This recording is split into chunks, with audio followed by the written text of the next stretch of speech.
เอาสบายดีพี่น้องเด้อกับเขาใช้ชีวิตอยู่ในรัสเซียพี่น้องเลย1 อาทิตย์ผ่านไปในการใช้ชีวิตอยู่ประเทศรัสเซียพี่น้องเลยดินแดดหนาวอันนี้ก็เป็นบรรยากาศยามแรงพี่น้องสิพาย่างน้อยหนึ่งพี่น้องเลยมาเล่าเรื่องการมาอยู่พี่น้องเลยเป็นยังไงสุดความหนาวพี่น้องเลยมาเจอแบบนี้หน่อยสุดๆเลยอยู่รัสเซียพี่น้องเลยเย็นจนใกล้หนาวพี่น้องจนใกล้หนาวเลยนะจนแบบหน้าจนเข่งเลยเอาที่ย่างอยู่ประมาณเอาอยู่ประมาณ20 นาทีพี่น้องเลยเพราะว่าอยู่ดนก็บ่ได้มันเย็นพี่น้องเลยบ้านเพิ่นก็ได้นี่ก็เป็นบรรยากาศอยู่บ้านเพิ่นพี่น้องเลยเย็นสุดซ้ำนี้ก็ได้นะพี่น้องเลยอากาศนะโคตรเลยพี่น้องเลยเล่าประสบการณ์ชีวิตอยู่พี่น้องสิเป็นยังไงต่างกันบอกกับอยู่บ้านเขานี่บ้านเพิ่นละแม่นแวะสิเลยข้ามทางเลยนะเนาะรถเพิ่นหักจอดให้เองอยู่พี่นะแม่เขามาแล้วแม่นเพิ่นจอดปรับรถข้ามทางเลยบ่ต้องท่าให้มีแบบไฟแดงไฟอย่างมีแต่ข้ามทางม้าลายแล้วพอพี่น้องเลยอยู่ทางม้าลายแล้วแม่นพอแล้วอยู่บ้านเพิ่นพี่น้องเลยโอ้หนาวหลายพี่น้องเลยอยู่รัสเซียนะพี่น้องสุดๆเลย1 อาทิตย์พี่น้องผ่านไปนี่บรรยากาศเมืองที่เขาอาศัยอยู่พี่น้องเลยก็คือเมืองจูเมนเด้อพี่น้องเมืองจูเมนของประเทศรัสเซียพี่น้องอยู่โซนทางอาซีพี่แหละแต่ว่าเขาก็ไม่ได้อัพคลิปให้พี่น้องเบิ่งต่อเนื่องพี่น้องเนื่องจากไปโรงเรียนแล้วก็เวียกกิจกรรมอยู่ในมหาวิทยาลัยแหละพี่น้องหลายส่วนสิได้กลับเงินก็เป็นค่ำพี่น้องเลยค่ำมืดพอดีมาแล้วเขาก็สลายเขาไม่ได้ท่ายไม่ได้ไปใส่พี่น้องมีแต่น่าจะเป็นวันอาทิตย์พี่น้องจะได้พักผ่อนแล้วเขาก็คันมีโอกาสเวลาว่างเขาซักเครื่องซักอย่างแล้วเราก็เงียนมัดห้องนอนหรือว่าอนามัยเรียบร้อยแล้วเขาก็สีคันมีเวลาว่างๆเราก็สีพาพี่น้องไปย่างลิ้นในเมืองบ้านเพื่อนเบิ้งมาอยู่บ้านเพื่อนแล้วเด้เขาก็ต้องย่างน้อยนึงพี่น้องเลยซอกย่างลิ้นย่างหัวเบิ้งบรรยากาศบ้านเพื่อนการใช้ชีวิตของเพื่อนพี่น้องเลยเขาก็มาหาประสบการณ์อยู่พี่สิเป็นยังไงพี่น้องลองเบิ้งลองผิดลองทึบมู่คู่ก็มาดิเขาก็ต้องมาพี่น้องเลยหลายคนมาเขาก็มา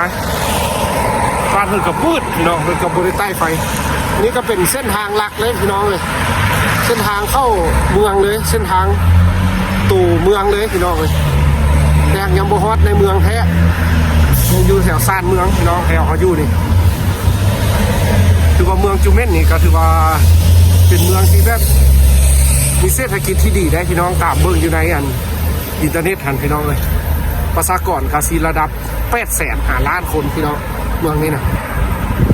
แล้วแม่นกันเพิ่นมีสินค้าหลักๆแล้วแม่นน้ำมันพี่น้องเมืองนี้น้ำมันมีบ่อน้ำมันกับก๊าซพี่น้องเมืองนี้ถือว่าสมควรเลยในเมืองนี้นะถือว่าแบบส่งออกไปทางอาซีบ้านเขาเมืองนี้นะพี่น้องเพราะว่ามันอยู่ทางอาซีเด้พี่น้องตามเขาเบิ้งเขาก็บูฮูแน่นอนเด้อพี่น้องเลยเขาก็เบิ้งตามอินเทอร์เน็ตน้อยหนึ่งแล้วก็มาเว้าสู่พี่น้องฟังนำกันพี่น้องเลยเพื่อหาความรู้เพื่อพี่น้องอยู่บ้านก็สิรู้หลายคนเขาพี่น้องเขาก็แม่นยอมรับเอาอยู่บ้านนอกบ้านนาแท้ๆพี่น้องเขาก็บ่ค่อยจะรู้เราประสบการณ์ครั้งแรกที่เคยออกจากบ้านพี่น้องเลยว่าเป็นครั้งแรกของชีวิตที่ได้จากบ้านแล้วก็มาพี่เลยพี่น้องเลยหรือว่าจากเขตร้อนแล้วก็มาอยู่เขตหนาวหรือว่าผ่านไป1 อาทิตย์ เมื่อคืนนี้ก็กินยาซาร่าที่ออกมาแต่บ้านพี่น้อง2 เม็ดรู้สึกว่าคิงร้อนเนาะแล้วก็เจ็บคอตื่นมื้อเช้ามาเจ็บคอพี่น้องเลยเจ็บคอไอเพราะว่าเขาไปตากลมหมดมือพี่น้องเลยเพื่อบางเทื่อเขาออกบทเรียนเขาก็บางเทื่อก็ไปอยู่กลางเดินบางเทื่อก็เรียนอยู่ในห้องนี่ก็เป็นบรรยากาศยามแรงบ้านเพิ่นถ้าเป็นยามร้อนนี่คนจะมาย่างลิ้นย่างอย่างหลายพี่น้องยามแรงเป็นยามหนาวสิคนก็บ่ค่อยจะออกมาเด้มาส่วนบ้านเพิ่นก็ได้เพิ่นก็หนาวคือกันคิดว่าเพิ่นสิบ่หนาวเพิ่นก็หนาวคือกันพี่น้องเลยย่างลิ้นพี่น้องเบิ่งเส้นทางบ้านเพิ่นเด้อสิถ่ายเบิ่งว่าเป็นจังได๋สิคือกับอยู่เมืองไทยกับบ้านเฮาบ่สิต่างกันแนวใดพี่น้องเลยนี่อันนี้ก็เส้นทางที่เขากำลังย่างไปนี่พี่น้องเลย บ้านเพิ่นก็เป็นจังซี่พี่น้องเงินซานก็เป็นจังซี่แหละ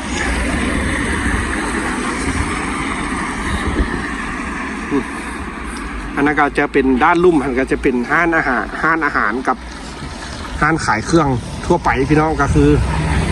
ห้านขายอาหารแบบของแห้งของ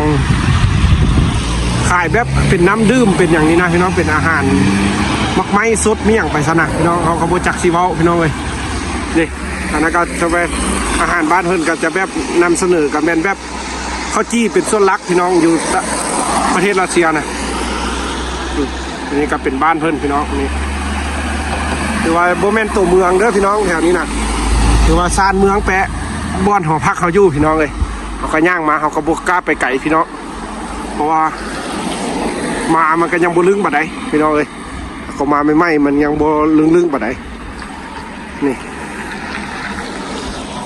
อันนี้ก็จะเป็นห้องการแบบเป็นอันใดหนึ่งแบบคือคำเป็นบ้านเขาก็สิเป็นห้องการปกครองเมืองเมี่ยงไปซะนะพี่น้องบทเหตุการณ์ของทางภาครัฐนี่คือว่าบ้านเพิ่นเด้อพี่น้องเลยนี่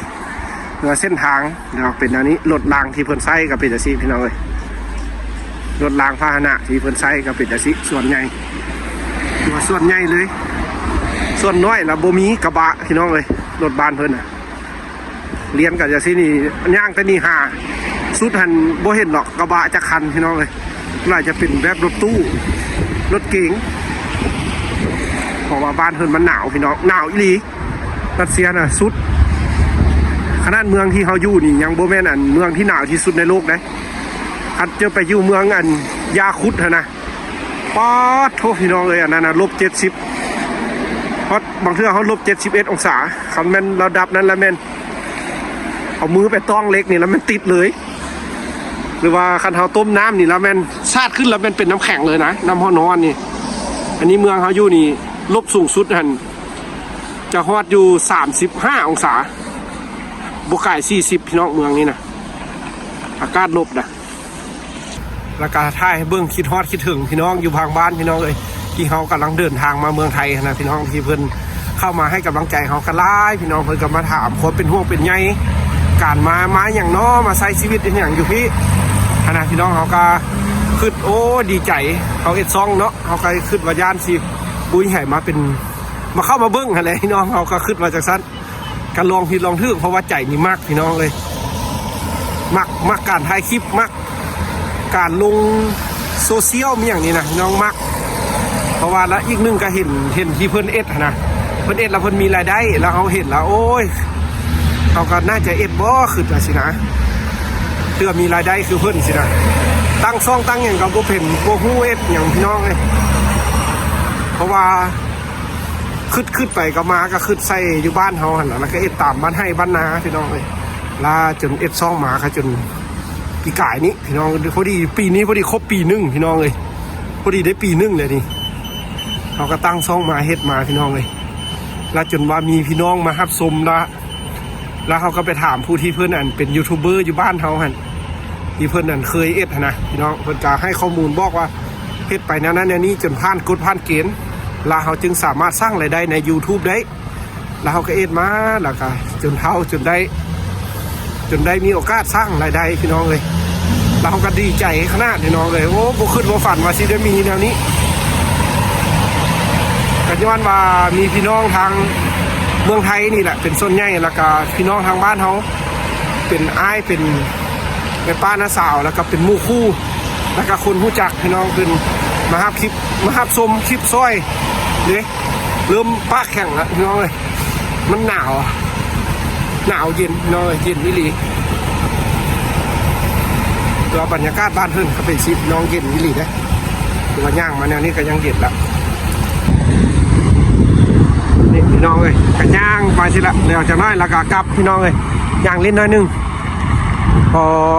พอกำลังกายพี่น้องผ่อนคลายแล้วก็เพื่อความบอกคิดฮอดคิดถึงบ้านพี่น้องเลยคือมีคอมเมนต์หนึ่งเพิ่นว่าคันคิดฮอดบ้านและให้อันคิดว่าเฮามาหาประสบการณ์เพิ่นว่าแล้วเฮาจะผ่อนคลายไปเพิ่นว่าโอ้มีคอมเมนต์นั้นกระทึกใจได้พี่น้องที่แบบเพิ่นมาให้ความรู้แบบการวางตู้ในบ้านเพิ่นสินะการวางชีวิต มันจะคิดแบบว่าไก่บ้านนี่พี่น้องมันจะเป็นแนวคือเพิ่นว่าได้จะเหงาบางเทื่อก็การเว้าจ่ามันก็บ่ค่อยจะเข้าใจกันหลายเฮาก็ได้อยู่ภาษารัสเซียแต่ก็บ่ได้หลายพี่น้องก็พอเว้าได้น้อยนึงแต่ถ้าเข้าหาแบบเป็นคำศัพท์ที่แบบทางการเมืองบ่ทางอย่างหลายเฮาก็ถือว่าเว้าบ่ได้พี่น้องเอ้ยเป็นศัพท์ธรรมดาท้องถิ่นคือเฮาล้มกันนี่ก็พอได้พี่น้องเอ้ยแต่ก็บ่ได้หลายก็พอลมพอเว้าได้พี่น้องเอ้ยนี่บรรยากาศบ้านเพิ่นพี่น้องเอ้ยเดี๋ยวจะได้ข้ามทางอันนั้นก็สิเป็นอีกด้านนึงได้พี่น้องหักเมืองเดียวนี่แหละเมืองนั้นจะเป็นแบบเศรษฐกิจขนาดใดพี่น้องเมืองนั้นนะมีแต่โรงจักรโรงงานล้วนเลยเมืองนั้นนะอันนี้ก็จะเป็นรถนักท่องเที่ยวพี่น้องเป็นรถเมล์นักท่องเที่ยวที่เพิ่นมาจอดไว้นี่แล้วก็ให้นักท่องเที่ยวลงเที่ยวชมมันจะเป็นแม่น้ำพี่น้องแม่น้ำไหลพุทธเด้แถวนั้นตึกก็มีแต่ตึกมีแต่โรงงานนะพี่น้องเมืองนั้นน่ะจากเพิ่นโรงงานอย่างเขาบ่ฮู้นำเพิ่นโรงงานเด้ก็มีแต่ใหญ่ๆเลยได้พี่น้องเต่งใหญ่ๆเลยแล้วบรรยากาศบ้านเพิ่นเด้อพี่น้องถ่ายเบิ่งแต่ว่ามื้อนี้ก็บ่หนาวปานใดแหละพี่น้องคันหนาวแท้ๆเขาก็มาบ่ได้พี่น้องแต่ก็หนาวอากาศบ่ลบพี่น้องอากาศ1 องศานี่บรรยากาศ1 องศาเป็นแนวนี้พี่น้องเลยนี่บรรยากาศบ้านเพิ่นเดี๋ยวจะได้ข้ามทางเอาข้ามก็ได้พี่น้องนี่คือจังซี่เฮาย่างข้ามรถครับจอดให้เอาเองเป็นนักจอดให้เองพี่น้องเลยย่างรถอยู่บ้านเพิ่นนะบ่ต้องท่าหาไฟดอกไฟแดงอย่างพี่น้องเลยนี่คือจังซี่นี่เป็นจังซี่นี่มันย่างข้ามรถธรรมดาเลยนี่รถมาซีเพิ่นนักจอดเองคักจังว่าระเบียบบ้านเพิ่นนี่สุดอันนี้ก็ถือว่าเป็นบรรยากาศพามาย่างริมแม่น้ำพี่น้องเลยถือว่าพัฒนาขนาดพี่น้องเอามาเบิ่งบ่อนกูกวงนี่โอ้ขนาดไหนเมืองบ้านเพิ่นน่ะแม่นแบบสุดยอดพี่น้องอยู่รัสเซียนะเขาว่าอีหลีเด้แต่หากบ่มีอันสะพานแบบเส้นทางคืออยู่เมืองไทยนะพี่น้องเป็นสั้นนะรถไฟบ้านเพิ่นนี่บ่มีเด้สะพานแบบสูงๆคือแนวนั้นมีแต่อยู่ขี้ดินเลยรถไฟบ้านเพิ่นน่ะแบบคืออยู่ลาวบ้านเฮาแหละพี่น้องแต่หากอันมีเป็นสะพานสั้นๆหันบ่มีอยู่บ้านเพิ่นน่ะอันนี้ก็ถือว่าเป็นวิวนึงนี่แม่น้ำพี่น้องอันนี้นะมันมืดพี่น้อง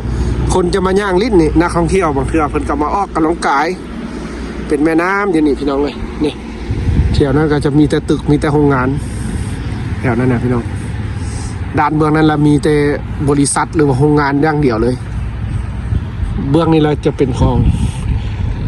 ประชาชนที่แบบใช้ชีวิตอาศัยอยู่พี่น้องเลยนี่บ้านเพิ่นกับบุยแต่ย่านนี่คือรถตำรวจสีเพิ่นจะแล่นอยู่ตลอดเลยพี่น้องกลางค่ำกลางคืนอย่างกระย่าแต่หากช่วงนี้ถือว่าอินเทอร์เน็ตบ่ได้เด้อพี่น้องอยู่รัสเซียนะพอ 11 โมงนี่เฮาก็สิเมื่อละเพราะว่า